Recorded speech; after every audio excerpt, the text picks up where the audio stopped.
America ও তার মিত্রদের সব ধরনের চাপ আর নিষেধাজ্ঞাকে বুড়ো আঙুল দেখিয়ে বন্ধু ইরানের পাশে শক্ত হয়ে দাঁড়িয়েছে রাশিয়া। তেহরানের আকাশসীমাকে শক্তিশালী করতে এবং মধ্যপ্রাচ্যে সামরিক শক্তির ভারসাম্য বদলে দিতে রাশিয়ার বৃহত্তম যুদ্ধবিমান কারখানা ইতিমধ্যেই 20টি অত্যাধুনিক SU-35 বা Su-35 ফাইটার জেটের উৎপাদন সম্পন্ন করেছে। চলতি বছরের শেষ নাগাদ আরও 10টি বিমান তৈরির কাজ শেষ হবে। সবচেয়ে বড় বিষয় হলো নিজের দেশের বিমান বাহিনীর জন্য এই ফাইটার জেটের সরবরাহের হার কমিয়ে দিয়েও ইরানের ফরমাশ দ্রুত পূরণ করছে মস্কো। এই ঘটনা পরিষ্কার বুঝিয়ে দিচ্ছে যে কোনো বৈরী পরিস্থিতিতে বন্ধু ইরানকে সামরিকভাবে সাহায্য করতে রাশিয়া কতটা প্রস্তুত।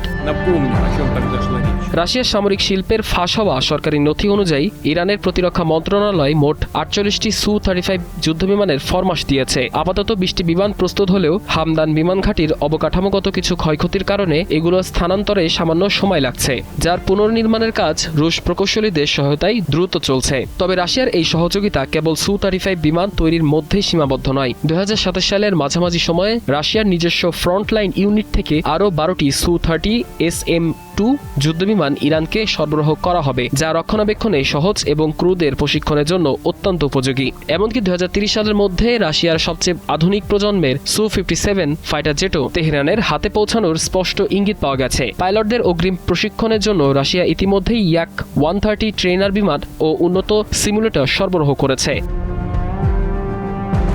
সবচেয়ে চমকপ্রদ বিষয় হলো ইরান বিমান বাহিনী যখন ভিয়েতনাম যুদ্ধের আমলের পুরনো F-5E এবং F-4E বিমান দিয়ে কুয়েতের মার্কিন ঘাঁটি ও সৌদি আরবের আকাশ প্রতিরক্ষা ব্যবস্থা ভেদ করে সফল হামলা চালাতে পারছে, তখন রাশিয়া তৈরি এই আধুনিক ফাইটারগুলো তাদের ক্ষমতাকে বহুগুণ বাড়িয়ে দেবে। Su-35 বিমানের প্রায় 2000 কিলোমিটারের দীর্ঘ পাল্লার আক্রমণ ক্ষমতা বৈরী আকাশসীমার অনেক গভীরে গিয়ে নিখুঁত অপারেশন পরিচালনার সুযোগ করে দেবে।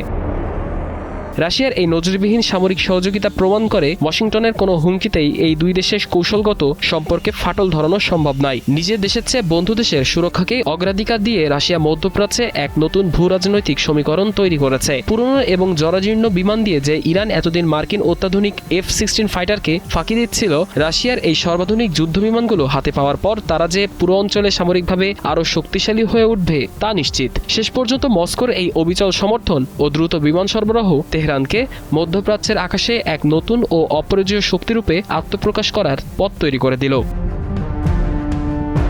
সাদমান ইসলাম, ৭১।